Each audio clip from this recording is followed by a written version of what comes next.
하나님의 평강과 그리스도 예수님의 사랑과 성령님의 인도하심이 늘 함께 하십니다. 묵상 말씀은 시편 50편입니다. 새 번역입니다. 8절부터 23절 마지막 절까지 봉독합니다. 나는 너희가 바친 재물을 두고 너희를 탓하지는 않는다. 너희는 한 번도 거르지 않고 나에게 늘 번제를 바쳤다. 너희 집에 있는 수소나 너희 가축 우리에 있는 숫 염소가 내게는 필요 없다. 숲속의 뭇짐승이 다 나의 것이요 수많은 산짐승이 모두 나의 것이 아니더냐. 산에 있는 저 모든 새도 내가 다 알고 있고 들에서 움직이는 저 모든 생물도 다 내 품 안에 있다. 내가 배고프다고 한들 너희에게 달라고 하겠느냐. 온 누리와 거기 가득한 것이 모두 나의 것이 아니더냐. 내가 수소의 고기를 먹으며 숫 염소의 피를 마시겠느냐. 감사 제사를 하나님께 드리며 너희의 서원한 것을 가장 높으신 분에게 갚아라. 그리고 재난의 날에 나를 불러라. 내가 너를 구하여 줄 것이요 너는 나에게 영광을 돌리게 될 것이다. 하나님께서 악인들에게 말씀하신다. 너희는 어찌하여 감히 내 법도를 전파하며 내 언약의 말을 감히 너희 입에서 읊조리느냐. 너희는 내 교훈을 역겨워하고 나의 말을 귓전으로 흘리고 말았다. 도둑을 만나면 곧 그와 친구가 되고 간음하는 자를 만나면 곧 그와 한 패거리가 되었다. 입으로 악을 꾸며내고 혀로는 거짓을 지어내었다. 동기간의 허물을 들추어내어 말하고 한 어머니에게서 태어난 동기들을 비방하였다. 이 모든 일을 너희가 저질렀어도 내가 잠잠했더니 너희는 틀림없이 내가 너희와 같은 줄로 잘못 생각하는구나. 이제 나는 너희를 헛되게 꾸짖고 너희의 눈앞에 너희의 죄상을 낱낱이 밝혀 보이겠다. 하나님을 잊은 자들아, 이 모든 것을 깨달아라. 그렇지 않으면 내가 너희를 찢을 때 구하여 줄 자가 없을까 두렵도다.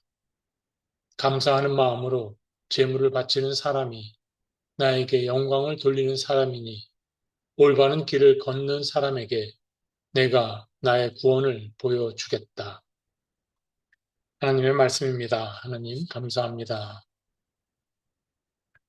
시편 50편이 노래하고 있는 주제는 어둠 밤에 불 보듯 또렷합니다.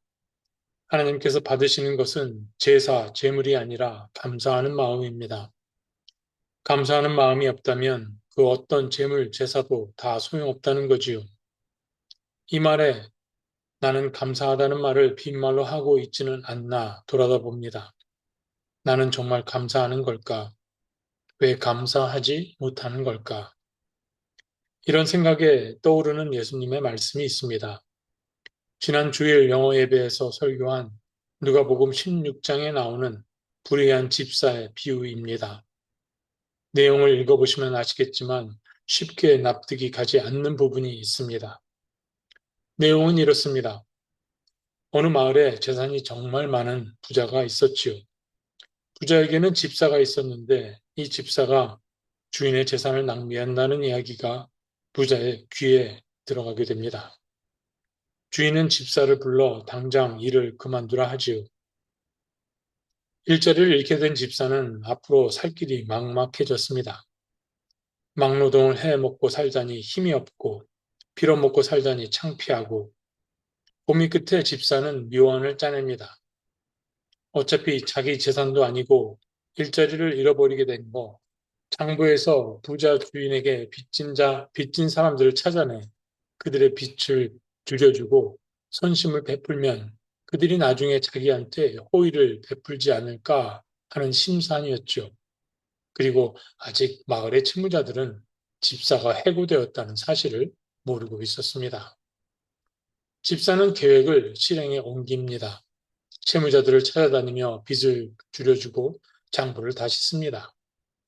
이중 장부를 만든다든가 장부를 조작해서 빚을 줄여주고 줄여주는 만큼의 뇌물을 만큼을 뇌물로 챙겼다면 공문서 위조의 횡령죄로 범죄자가 되어 감옥에 끌려가게 되겠지요.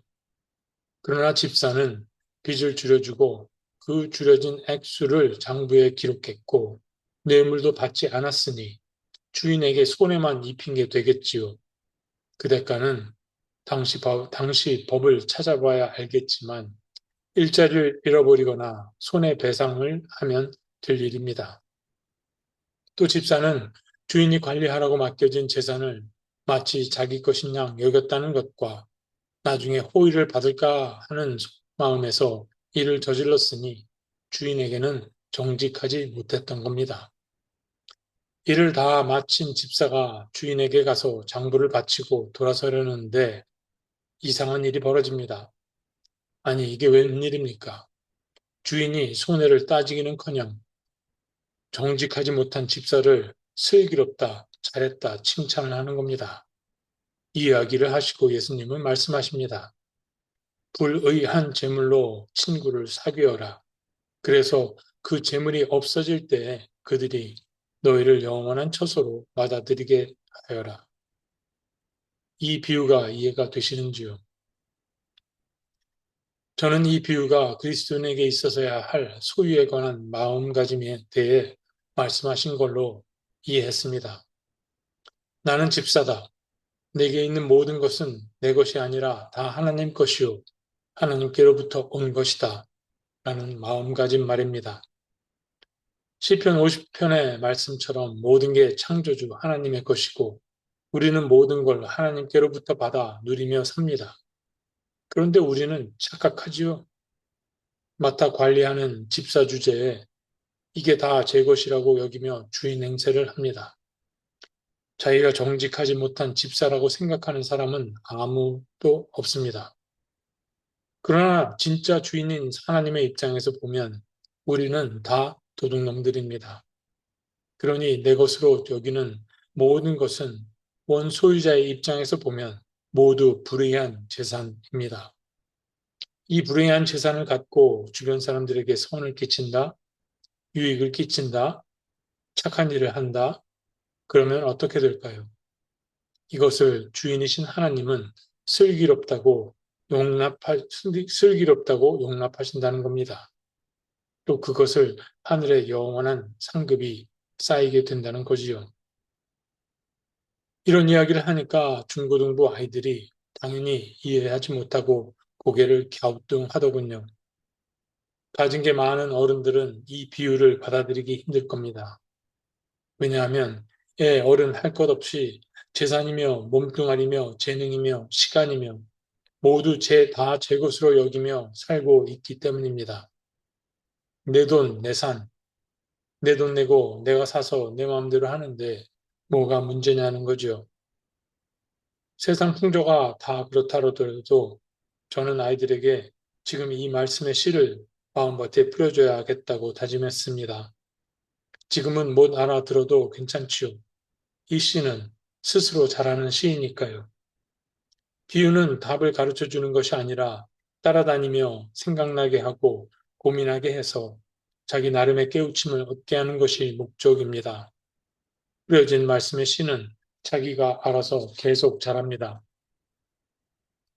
아이들은 공통적으로 자기들이 시간을 효과적으로 쓰지 못한다. 자기 재능을 더 개발해야 한다는 이야기를 했습니다. 그래서 이렇게 이야기해 주었죠. 너희들 늦잠을 자도 되고 친구들이랑 만나 놀아도 되고 밀린 숙제도 해야 하는데 그 시간을 쪼개서 너희들 언젠가 나랑 여기 토네이도 왔을 때 커뮤니티 서비스 센터에 가서 자원봉사한 적 있었지? 홈리스 쉘터에 가서 홈리스 이웃들에게 음식 서빙한 적 있었지? 교회에 와서 보이스로, 키보드로, 드럼으로, 기타로 찬양을 준비하고 인도하며 사람들을 위해 예배의 공간을 만들었지. 그런 너희를 하나님께서 잘했다, 슬기롭다 칭찬하실 거다. 그제서야 아이들이 고개를 끄덕였습니다. 진정한 감사는 모든 것이 하나님의 것입니다. 모든 것이 하나님의 은혜입니다. 라는 믿음의 고백에서 나옵니다. 이 믿음과 고백이 예수님의 가신 길을 따라 살고자 다짐한 그리스도인의 삶의 첫 걸음입니다. 습관적인, 의도된, 강요된, 의무적인 감사는 감사가 아닙니다. 여태껏 내 것인 줄 알았던 모든 게 하나님께로부터 왔음을 깨달았을 때 하도 염치도 없고 송구해서 그분을 향해 할 수 있는 거라곤 그저 감사밖에는 다른 것이 없습니다. 그래서 진정한 감사에는 내려놓음이 있으며 내려놓음은 소유로부터의 자유이므로 양선, 곧 선하게 베푸는 행위가 따르게 되는 것입니다. 이것이 시편 50편에서 울려오는 경종입니다. 주님, 진정한 감사가 있게 하옵소서. 더 많이 갖고 더 많이 누리라 보채는 세상의 시류에 휩쓸려 살지 말게 하옵소서.